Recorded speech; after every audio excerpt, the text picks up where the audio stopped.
This is Keyed In with Max and Brent, unlocking the minds of the industry's top real estate professionals. And now, here are your hosts, Max Rabin and Brent Jackson.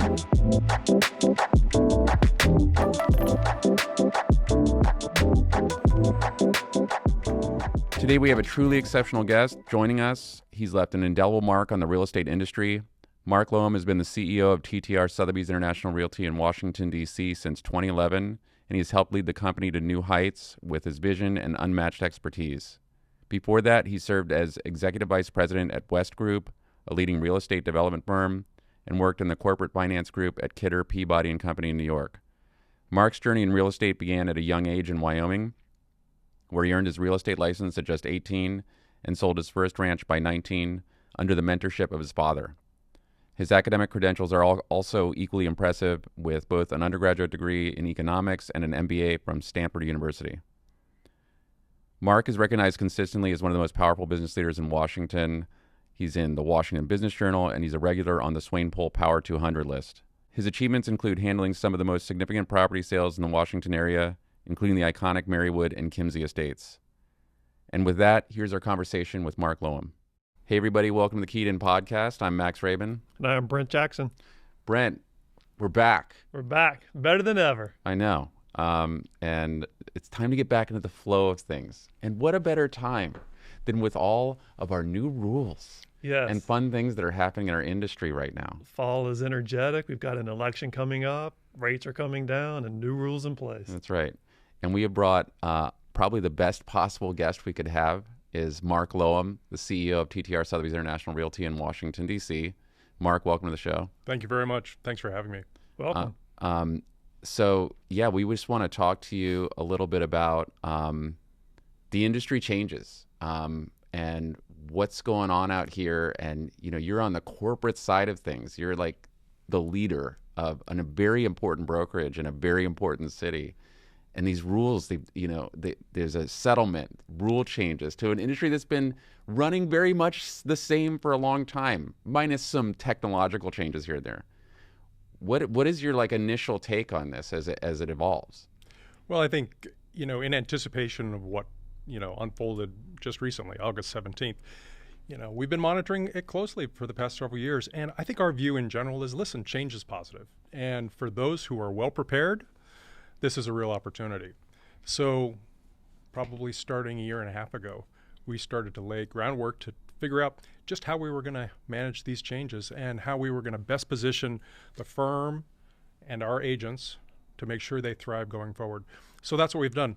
I had the privilege of serving on the board of directors for Bright MLS for the past decade. Most recently, I was on the executive committee. So, starting several years ago, we started to get a sense of what was going to come down. And it gave us a chance to prepare for it. So I think we are well prepared, and we can talk more about that in the coming minutes, but I think we're well prepared, and more importantly, our associates are well prepared. And we're already seeing that they are starting to thrive in this new environment. Okay. I am just curious, though, so maybe it's my fault for not keeping up with the exact legal news of these rumblings and things that were happening in terms of where we ended up with the class action suit and the settlement. But can you tell us a little bit about that? And again, I think that Brent and I can speak for Brent also, working in this jurisdiction here in Washington, D.C., we've always been excellent about disclosing how we get paid and who's paying what and what the fees are, what the fees can be, all these things. So I think what for me, I always end up in this place is how did we end up lumped in with these other agents who, right? Right, because things are not the same across the United States. The Mid-Atlantic, particularly Washington, Maryland, and Virginia, are very unique in that we've been operating by a set of rules which were different than most other jurisdictions across the United States for years. Yeah. The most important thing is we've always had a buyer-broker agreement required in all three of our jurisdictions. That simply was not the case across most of the United States. So that's a major shift for most other real estate professionals across the country. Our agents are at least familiar with it, not to say that everybody did it, but at least it was on paper one of the requirements, and it has been for years. So now the requirement that before you show a property, before you engage a buyer, you have to have an executed buyer agency agreement. That just solidifies rules that have been in place for years here. So it's a matter of practice now, knowing that it's serious and it's not just a suggestion, it's actually required per the NAR settlement. That's put us a long ways ahead of most other real estate professionals in the United States. The other thing is Bright MLS, again, has been very proactive. Bright's one of the 2 largest MLSs in the United States. And it's been very proactive on all fronts over the past several decades, but in particular with this anticipated action, it has been really greasing the skids to make sure that the platform and the members, the subscribers, there's about 100,000 of them in the Mid-Atlantic, were well prepared. Case in point, most people don't realize that in Bright MLS, the offer of compensation was effectively optional up till the 17th of August. You could put only a penny in, and the listing would be perfectly acceptable per the rules of Bright MLS. Today, of course, the offer of compensation has been eliminated effective last week, effective the 17th. But given our platform, our MLS platform, again, we were way ahead of most other people and most other professionals in the United States, which I think has given us a leg up. So I think I'm very optimistic that, we're going to continue to sort of have a leadership role, not just here in Washington, but for the country, by what we're doing at Bright, but also what we're doing as professionals here in the Washington metropolitan area. And we'll dive into some of the dirty details here in a bit, but I guess just to educate myself, again, because I don't go down a rabbit hole on too much of this. So the NAR ruling came out last year. From my understanding, Anywhere, Redfin, maybe Compass pulled back from NAR, but yet we're still following the NAR rules, and NAR still controls the MLSs for the most part. Like, why is there a disconnect? Or why are we still following or abiding by the NAR rules when some of us have pulled back? And then what's our firm? Or I guess I'll leave it at that. Well, the connectivity is that it's not so much Anywhere. It is the fact that we, by virtue of being members of GCAR or Northern Virginia Association of Realtors, are de facto then part of the NAR enterprise, the National Association of Realtors. We're members in that. So when they enter into an agreement, then the membership by default follows that agreement. So that's the connectivity between the NAR settlement and our local jurisdictions. Anywhere was able to negotiate a very favorable settlement with the plaintiffs. Anywhere is the parent company of Sotheby's. Anywhere is the parent company, the holding company that holds the Sotheby's International Realty brand, in addition to others, including Coldwell Banker, Better Homes and Gardens, and others. But we were able to, via that settlement, then put basically any of the legal drama behind us. Anywhere settled on behalf of the firm, and then by default on behalf of its affiliated companies. So that's all behind us, which is great. That would have been quite an onerous undertaking to try to do that as an independent firm. And there are other firms here in Washington now that are still faced with managing that, trying to figure out how they manage the settlement and how they work their way out of that. We don't have to worry about that. All we have to do is face forward and make sure that we're well prepared and that we can thrive in this new environment. Do you see, from being on the board of GCAR, Bright MLS, any other antitrust lawsuits coming at it from NAR, because they still control the lock boxes? I mean, it's still the main brain for everything that we do in real estate. Sure. Well, I think it's, this whole series of events has shown a spotlight on the industry. So there's still going to be opportunities for people to sort of pick at it and see if there's ways to improve the way the industry operates. My personal feeling is I'm not sure that this really reflects an improvement, but it certainly is a change, and we're figuring out how to work in this new environment. Right. Bright in particular has always had a very clear focus on, first of all, making sure that there's accuracy, data out there that is reliable and it's accurate. And, it's well known for that. It's a technology platform that allows people from anywhere in the United States to get clear and accurate information about what's going on in our market. The second thing, though, that the platform provided was a lot of transparency in terms of what's going on in the market, who's active in the market, what the real metrics are. And that's a very valuable resource, for all of us who are professionals in this market. I think that Bright, again, has a leadership role in terms of accuracy and transparency, which I think is, contagious, and other MLSs have picked up on that. And so that's a good thing for the industry as a whole. We'll continue to, I think, have a leadership role thanks to the role that Bright plays in our market.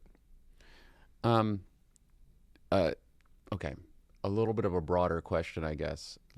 Now, when you speak about it in terms of because we are members of GCAR and NVAR, we're therefore part of this broader rule change, right? And that reminds me that GCAR is the supplier of all of the documents we use. I mean, obviously with the help of attorneys and everything, and Right. many other things that we get from our local real estate associations. Then therefore, on the larger scale, though, because of this class action suit and where we ended up with it and how it affected everyone else, do you think NAR failed its members by getting to this point?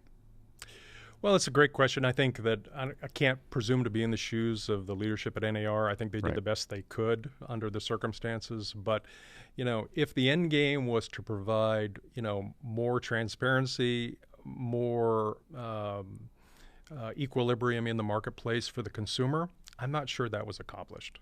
Yeah. Anytime you take away information, I think it's going to create potential for opportunities for somebody to be left out. And I think that that's exactly the case of where we find ourselves now. We've taken away some information.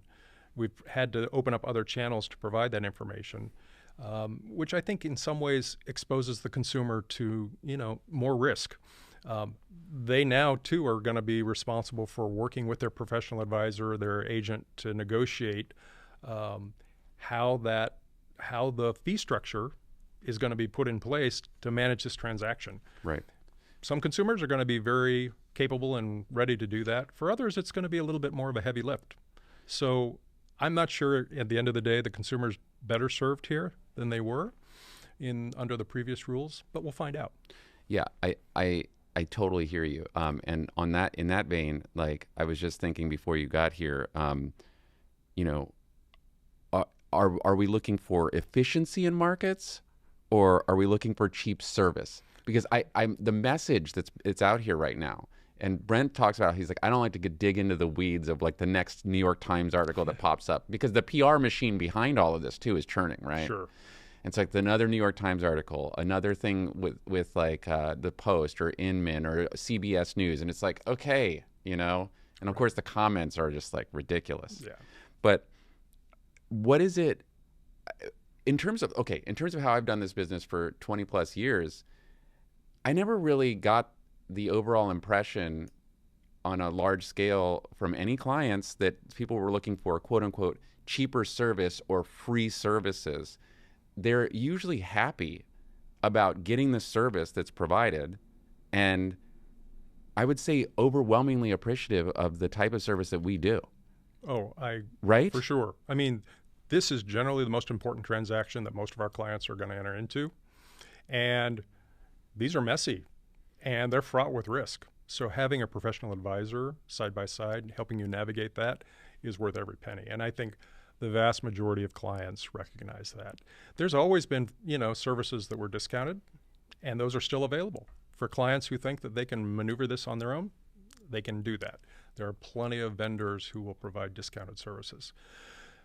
For the sophisticated market in which we operate here in the Mid-Atlantic, most of the clients are going to want to have somebody who knows what they're doing by their side. And I think that's the client base that we have. That's the client base of much of the Washington metropolitan area. And those clients are used to paying for services, whether it's legal services, healthcare, whatever service they're seeking out, they're used to paying for professional services commensurate with the experience of the person with whom they're working.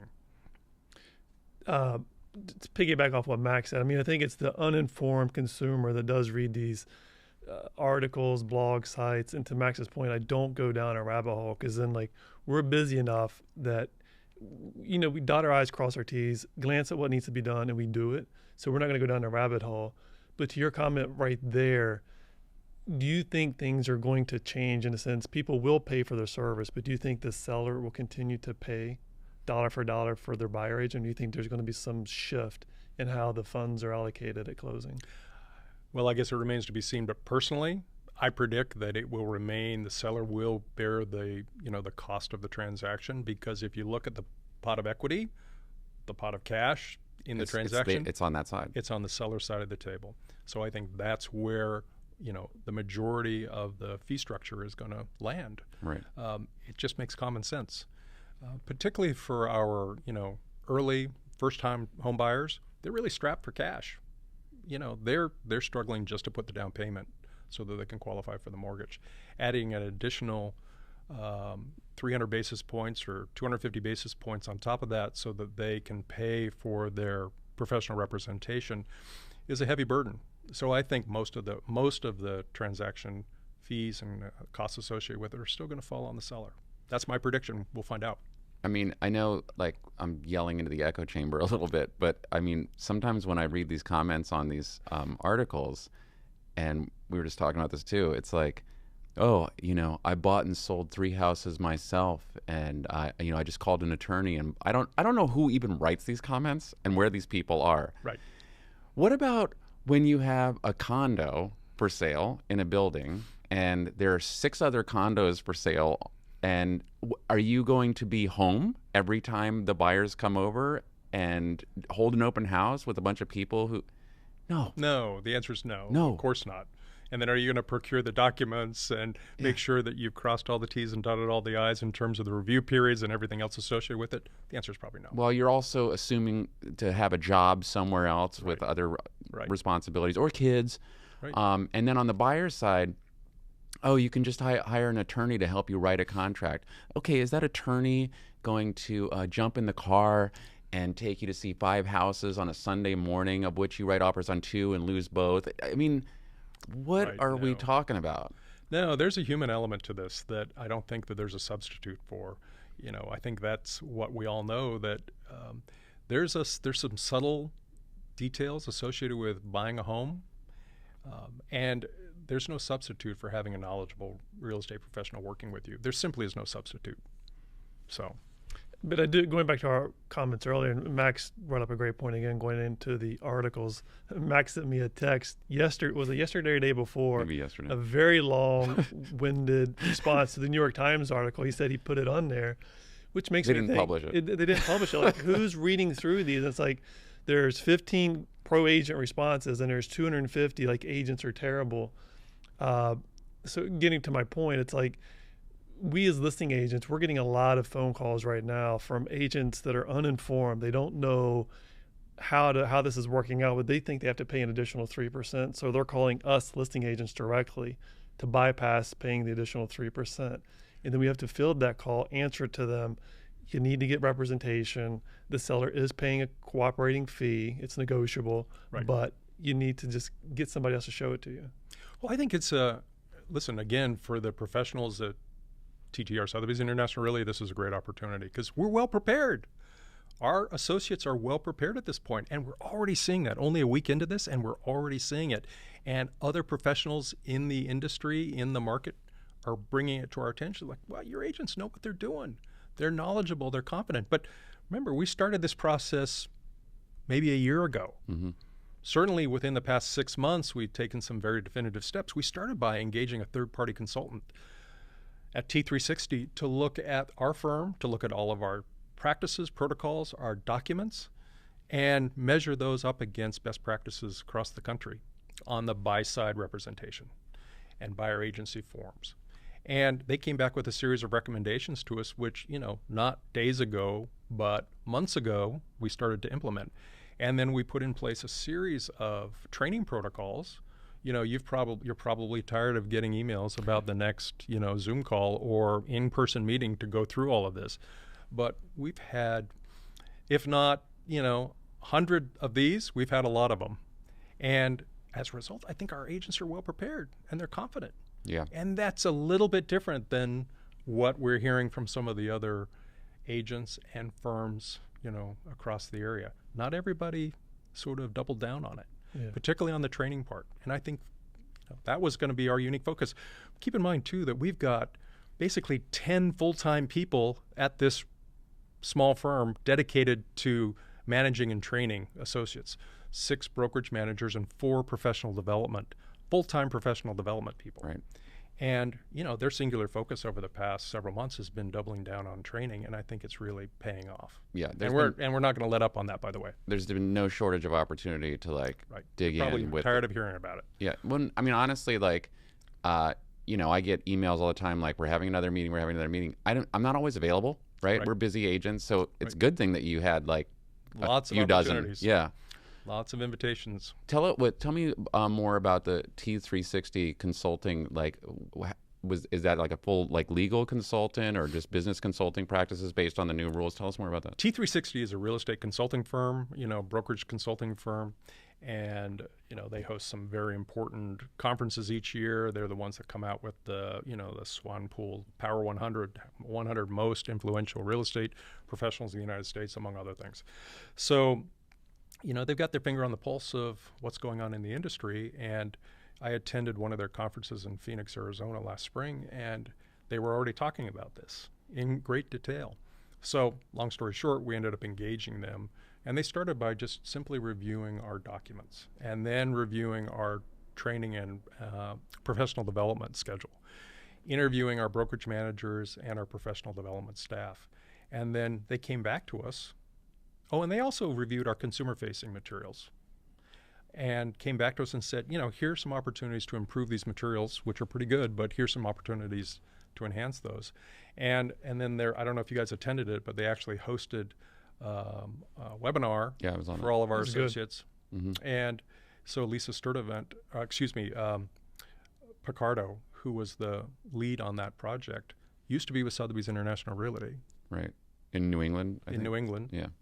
Very well informed about the brand and about how we operate. And so she did a good job giving us some insights into how we can just make sure that we're on the cutting edge of this. Because again, change is scary, but change can be very positive. It can create great opportunities for those that are prepared. Mm-hmm. And that's the part of the equation that we wanted to fall into.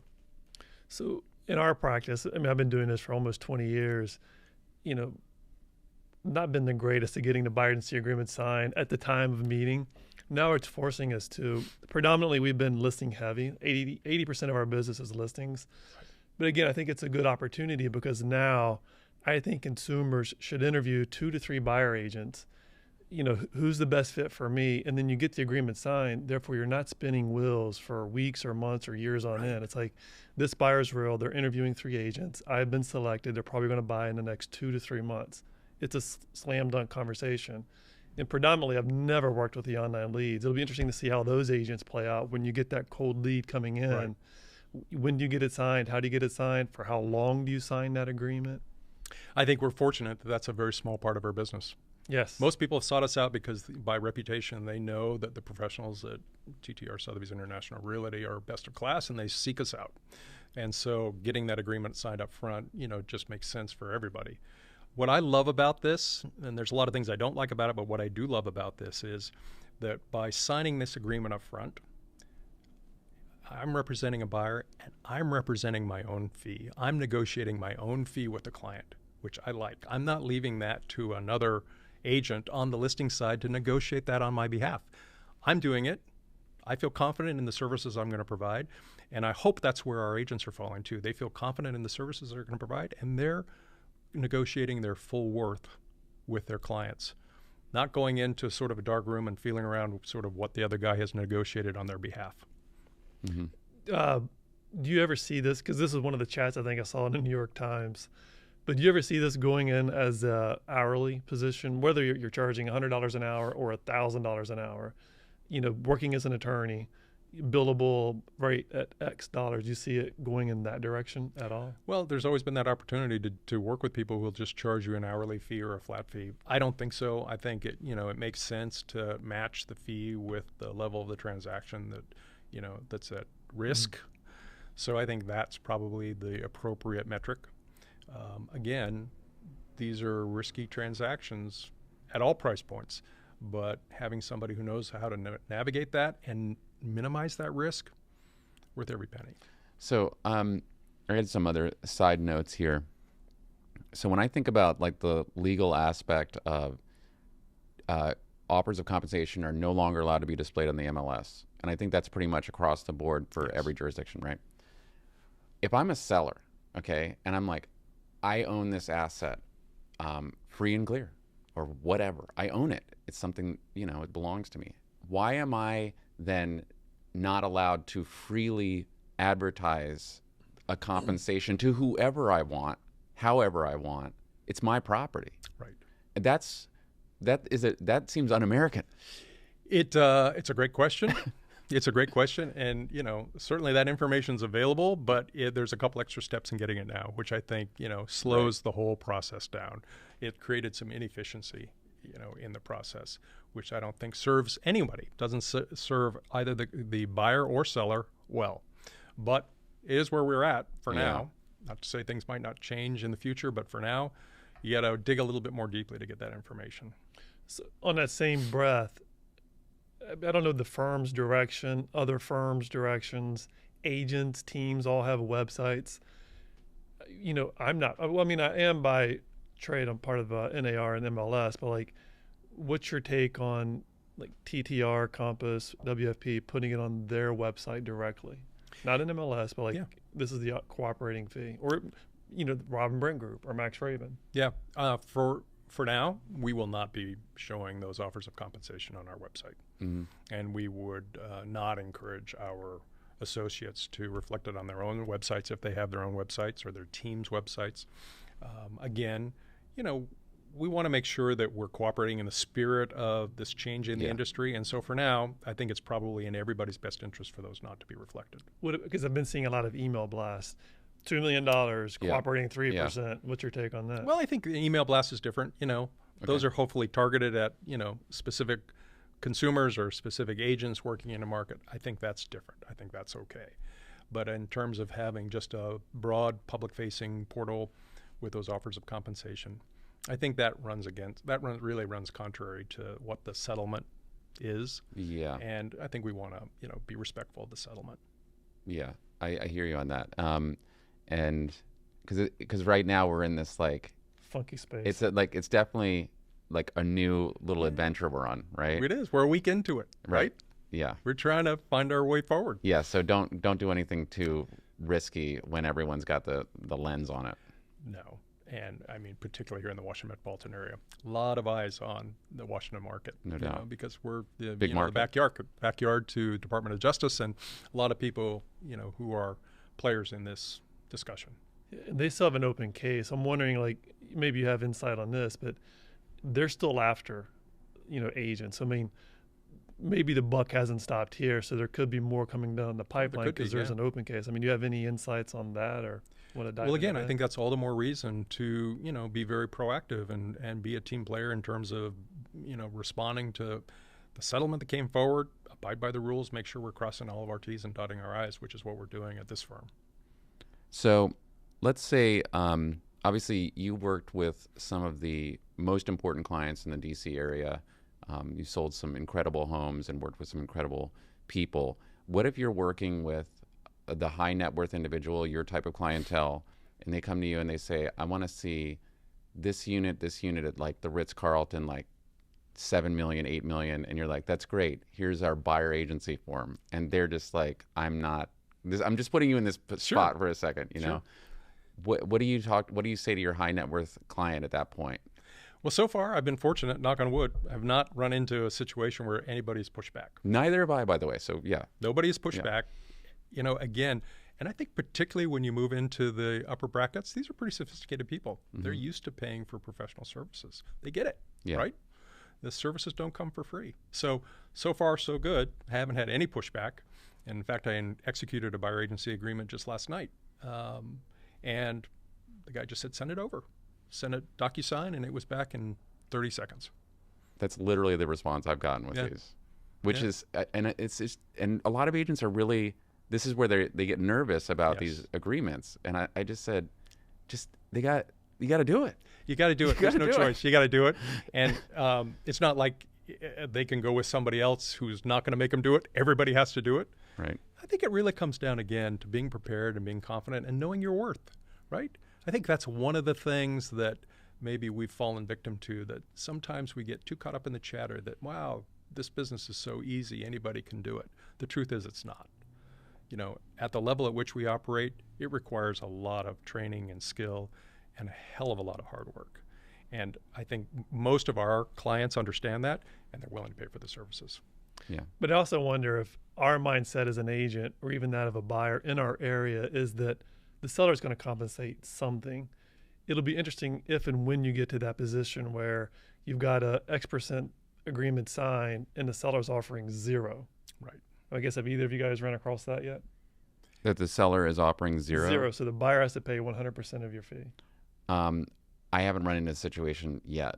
I know that I may be going to a listing appointment after this where the seller might try to Offer that. or they and listen, and in the spirit of this settlement and all of the things we do, and being an American, if that's what she wants to pay, 0, I will explain to her, like, okay, well, this is my thought on why that probably isn't the best advisable idea. Right. However,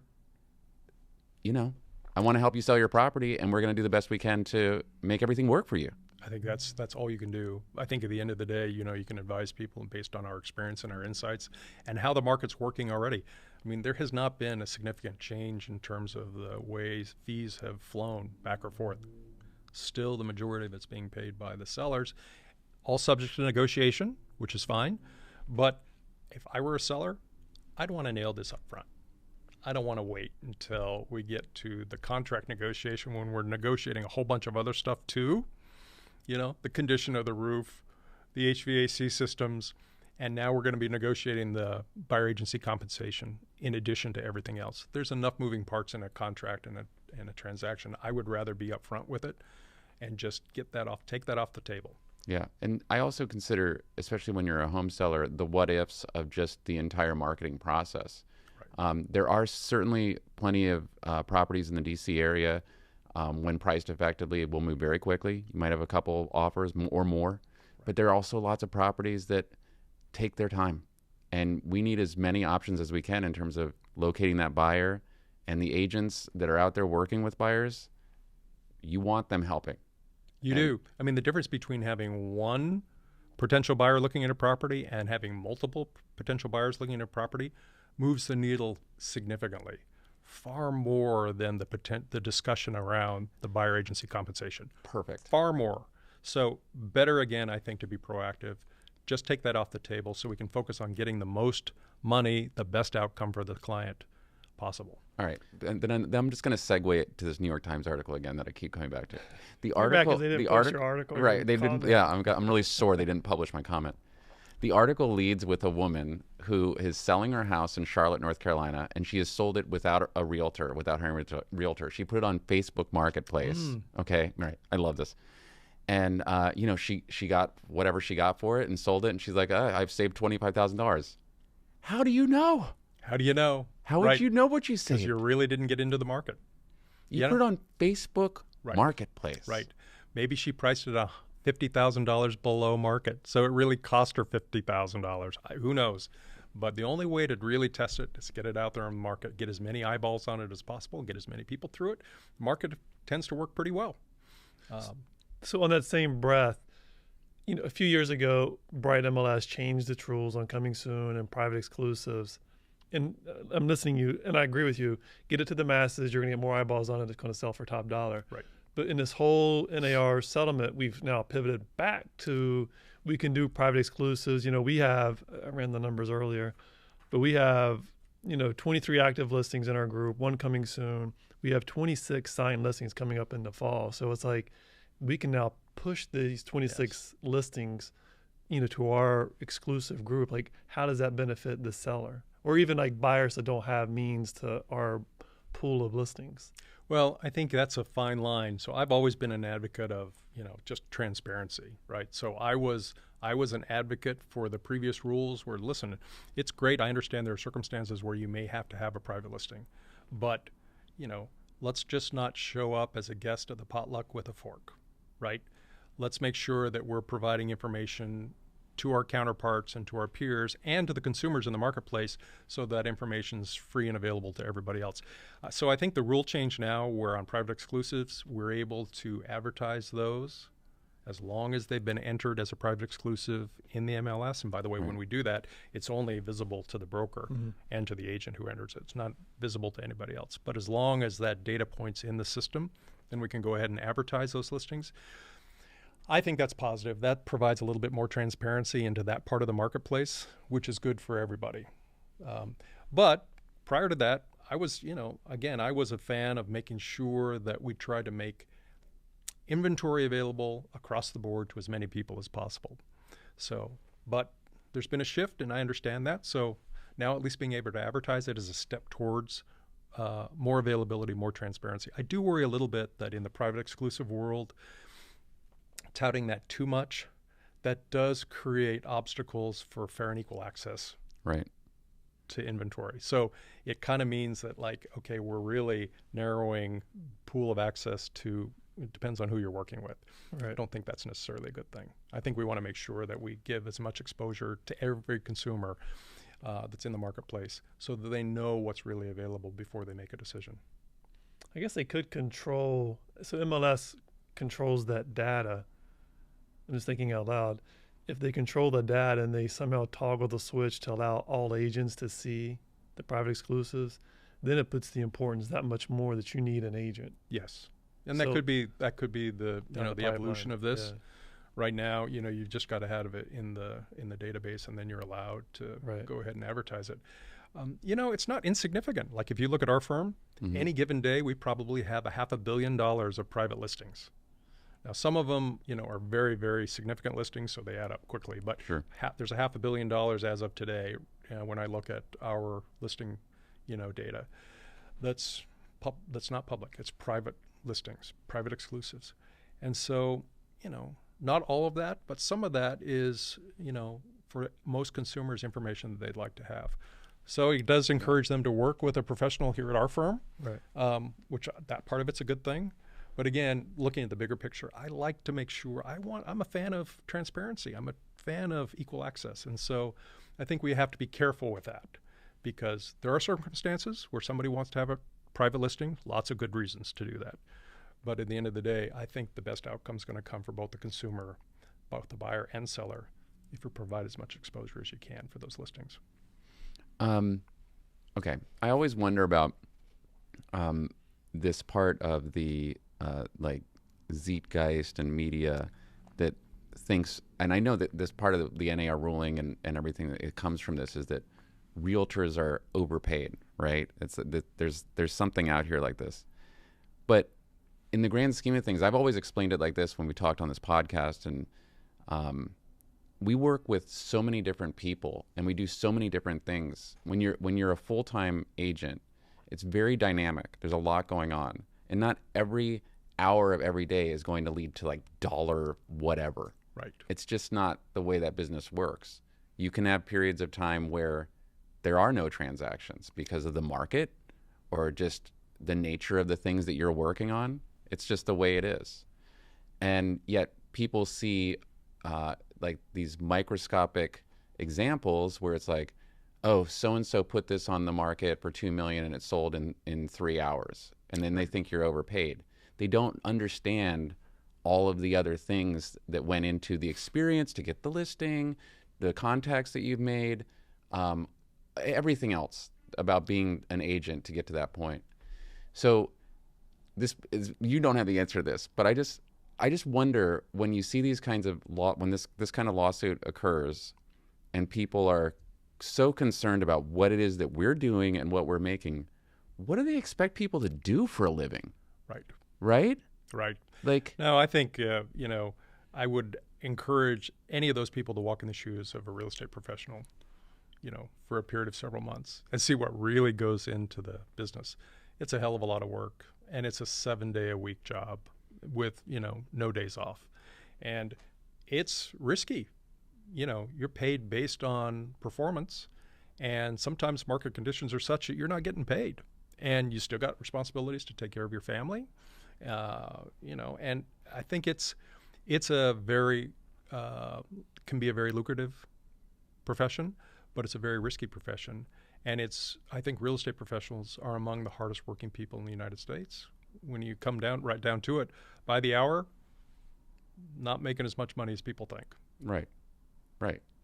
But then when you do get successful, it doesn't all happen at once. No. Agents you could have a long career. You make like, what's considered to be like a decent income in a certain area, like Washington D.C., which is a very expensive location. Sure. And then as your career grows, your income grows, and it's like any other career. Right. So, whatever. I mean, Right. you understand what I'm saying. Right. No, I think it's a misunderstood industry. But again, I would encourage people to just walk in our footsteps for a few months, and you see what really goes into it. I think a lot of the social media and definitely the TV shows. Yes. You make a phone call. You've just sold a $10 million place, and now you're on a private jet going to Bora Bora, and it's like that's our lifestyle. And it's like No, that's it not isn't. how it is. That's right? not the way the business works. Right. So it's like success breeds success. Like even in my own world, I'm like, to your point, working 24/7. I mean, I've been at tennis games, dance recitals, baseline at Wimbledon, and I'm on the phone, docu-signing there, missing Djokovic play, but I'm holding down the contract, docu-signing to a client, missed the point. It's like, that's what we do. That's what we do. What we do. Yep. I was in Japan, trying to pinch on my phone so I can read the type so I can send that DocuSign, right? Oh, I just love, I'm lying in bed late at night just enjoying a YouTube, and I've got an agent saying like, there's something on the Alta that we didn't know about. And it's like, yeah. Okay. Yeah. Right. It's like 9 p.m. on a Sunday, but I got you. I got you. The closing's in 2 weeks. Yeah. Yeah. No, it's not for the faint. This business is not for the faint heart. Well, I think we've explored that topic enough. We have a few more minutes. I just wanted to get like one background question in for you, Mark, since you're on the show. We haven't had you on before, and I'm just really happy you're here. By the way, thank you so much. I'm honored to be here. Thanks for including me. Thanks for coming. Tell us. So you had a background in a development company. Tell us why and how did you end up as CEO of TTR? It seems like you were part of like even bigger business things. And we're just like a residential brokerage. I mean, and I know we're very successful. Okay, I know there's like it's become even more successful since you've joined the company. But why did you make that shift? Well, I think it was interesting. So if you go rewind the tape on my professional career, I worked for an investment bank in New York. I then worked for a real estate development company, a very sizable one here in Washington area. But over the course of those years, I bought and sold a lot of houses. And, I was always, in fact, 16 to be exact, before our kids were born. And I was always intrigued by the process. My father was a broker. He didn't sell houses. He sold ranches in the Rocky Mountains. He had a brokerage company based in Wyoming that sold ranches in Montana, Colorado, and Wyoming. So I think there's a little bit of it in my DNA. So in 2010, when we sold the balance of the West Group portfolio, the development firm in which I was located, I had a chance to decide once again what I wanted to do when I grew up. And I said, I would literally remember I was sitting in my office at West Group. I was looking out at 123 and the metro under construction. And I had an aha moment. And it was, wait a minute, I love real estate brokerage. My dad was a broker. I bought and sold a lot of houses. I think this is what I should do. I knew Jonathan Taylor and I knew Michael Rankin. And I called them and I said, I've got a chance to sort of think about what the next several decades look like. You want to have a conversation? And I originally approached them and I said, would you sell me TTR? Wisely, they said, no, we won't sell it to you. Well, can I just have the whole thing? But we'll sell you a piece of it. Nice. And you can come over. And so that's what I did in 2011. Best decision I've ever made. Yeah. I love what we do. I love the people that we work with. I love the subject matter. Listen, Washington, D.C. real estate, pretty interesting subject matter from all accounts. So, and we've had some great success. My biggest joy in this, though, is, I'm now 60 plus years old, and I love being in the role of mentor to the young, rising professionals that we work with. I love to see somebody who's entering the business start to develop a business, start to be successful, start to, really earn a fantastic living to take care of their families. And to me, that's very rewarding. And there aren't too many opportunities to do that at my age. So I love the role of mentor. We're going to continue to do that. We've got 500 professionals now at the firm. We've grown very, very significantly over the past decade, but we're going to continue to grow slowly but surely, very deliberately, developing the best of class services and the best opportunities for our agents in this market. Over this past decade plus working with TTR, what would you say some of the top challenges to like evolving this brokerage into like this current modern market give us some insights on the top challenges. There's been some challenges. I mean, think about the obvious one. How do we maneuver COVID, right? Okay, wow, we can't actually see somebody. How are we going to sell a house? So we figured that out, right? We maneuvered that fairly quickly. Prior to that, though, we're looking. There were other brokerage firms that came into the market funded by private equity. They have a totally different set of metrics on how they run their businesses. I think that was very disruptive to our marketplace. It changed the compensation structures. It changed the contractual relationships between the brokerage and the associates working there. Very disruptive. And so we had to maneuver that too. Now we've come out the other side of it, and it's been, we're actually on the winning side of it. But in the midst of it, it was a little dicey. Yeah. A little risky. So there were times when, I always want to make sure that our firm is not just successful, but it's thriving. And there were times when, we were paying all of our bills, but not much more. Today, I'm happy to say that, again, we're on very solid ground. We're thriving. And the future, I think, is very bright for this firm. Yeah, I think no question, especially after sitting with you here, and then thinking back on the meetings and the other discussions about the current ruling and everything, that this group is very well prepared. Better prepared than anybody else. Yeah, I think so. Again, I think you look at the professionals that we have working with us, but then you look at the support staff that we have, the team that we have backing them up. We've got the deepest bench in the Mid-Atlantic in terms of professional support for our associates, starting with brokerage managers, professional development staff, the marketing team. Everybody is in lockstep, and it's a deep bench. Yeah. And I don't take that for granted. And I don't think our associates now take that for granted. I think they're really understanding why.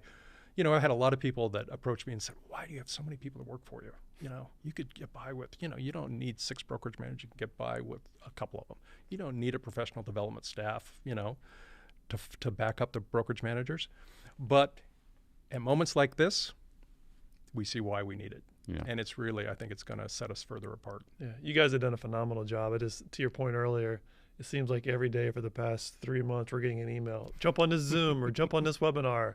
But I've been on a lot of them, but not all of them. But they've all been top notch. Listening to them and listening to other agents get on there with their questions. It's been very. I want you to be tired of hearing from us. Yeah, yeah. Mark, thanks so much for coming down and joining us today. We got to have you on again and talk more about business leadership, because you're incredible. You are the business leader right there. I'm just a reflection of you guys, and I'm really grateful to have the privilege of working with you both. Thanks, Mark. Thank you, guys. Thank you. Thanks for listening to Keyed In with your hosts, Max and Brent, unlocking the minds of the industry's top real estate professionals.